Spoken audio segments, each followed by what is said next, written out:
Hi and welcome to Lois and Morgana Davidson Art. It's Lois here and welcome to day, I think it's 5 of my sketching challenge.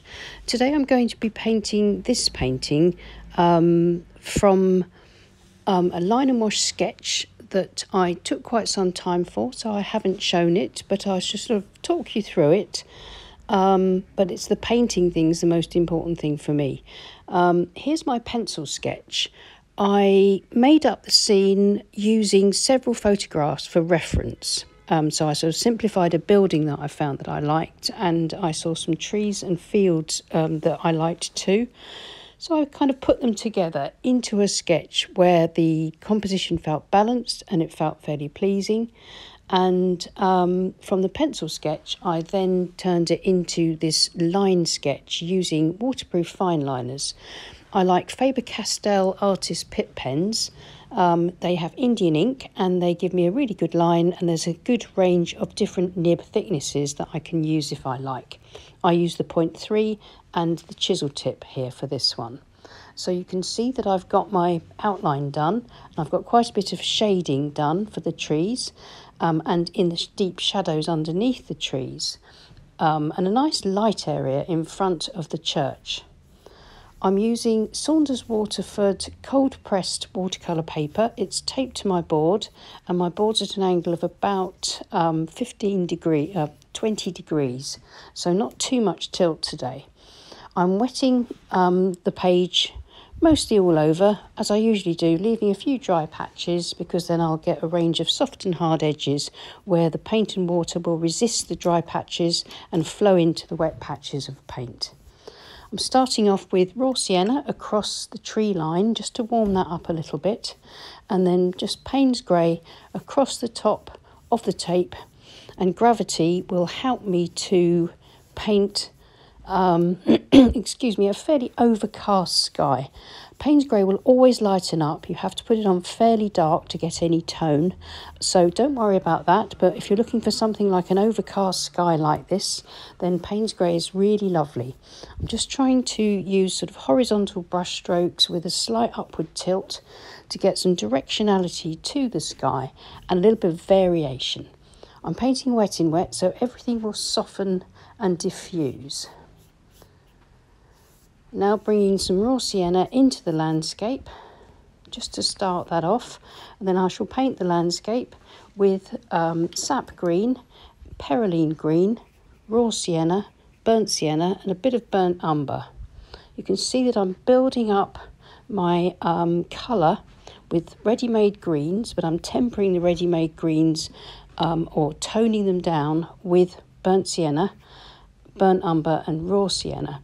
I'm trying to sort of build up this early autumn scene. So I'm sort of putting in some little dashes of red here and there into the trees and the bushes, just to show the sort of turn of the season. So it's approaching fall. Nearly all the structure and detail has been provided by my sketch and then my line work. So all I'm doing is adding colour here, and I'm trying to keep it loose and rough and not get too bogged down with detail. You can see things are just softening and diffusing. All I'm doing now really is just sort of helping to blend things in a bit, making small adjustments here and there to the values and to the depth of colour. Using mop brushes. I started off with a Watercolor brush, so it's a Watercolor brush and some mop brushes. I'll use a flat brush to do the buildings a little bit later, but I think that's it for brushes today.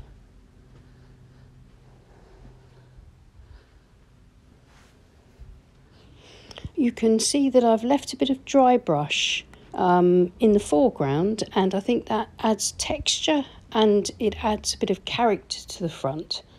I'm trying to lead the eye into the painting, the viewer's eye, by using a sort of a Z-shaped or an S-shaped lead in, so it sort of zigzags from the foreground from one side to the other, and then through the gap between the midground trees and bushes to the building in the distance, and then up to the sky.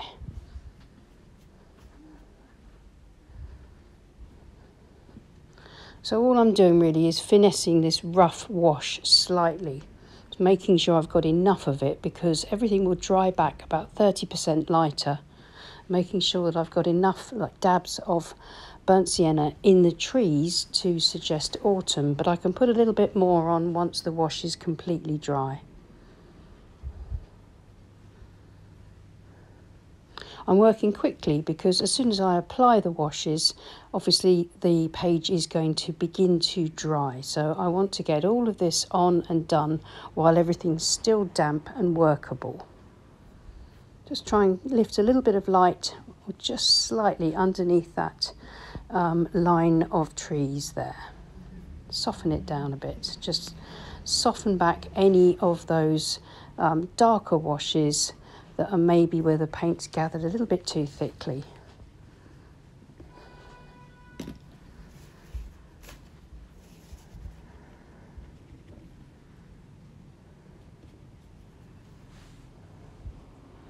And I think I'm happy with that for the main washes. I shall now leave it to dry completely.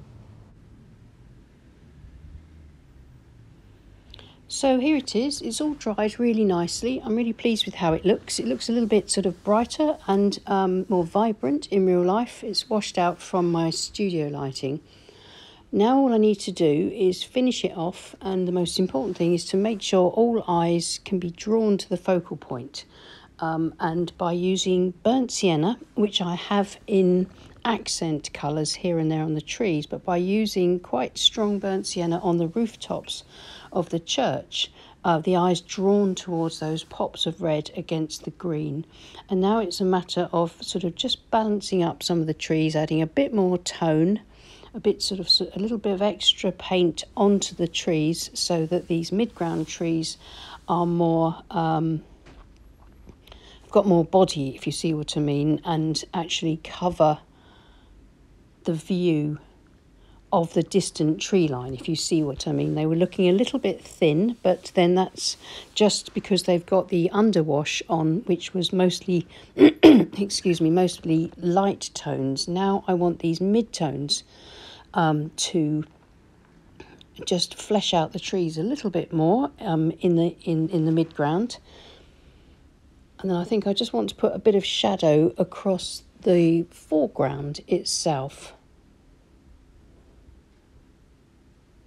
Once I feel my trees are nicely balanced and enough of those little burnt sienna highlights,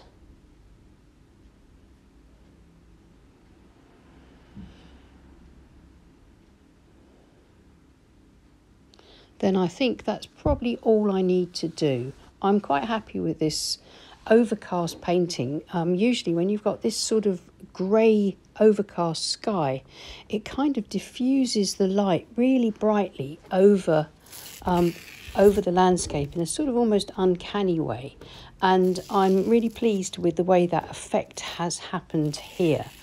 A lot of people say that sap green's a horrible colour. I actually really like sap green if you pair it with perylene green, and then if you tone it down with burnt sienna and raw sienna and maybe a bit of burnt umber. I think it can work really beautifully for some great landscape greens. And if we look a bit closer, you can see how the very simple detail drawn in with first the pencil sketch and then the line work really carries this painting. With a strong outline, whether it's a detailed one or a sketchy outline like mine, then it really makes it a lot easier to paint. And of course you can paint your outlines just as you can choose to sketch in any way that you choose, and build up your own style of sketching. You can also build up your own style of painting the line and washes.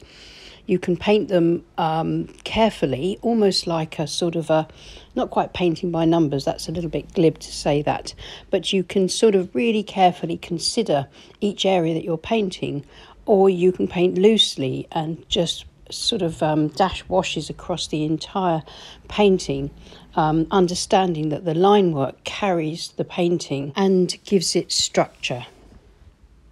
So I hope that was helpful.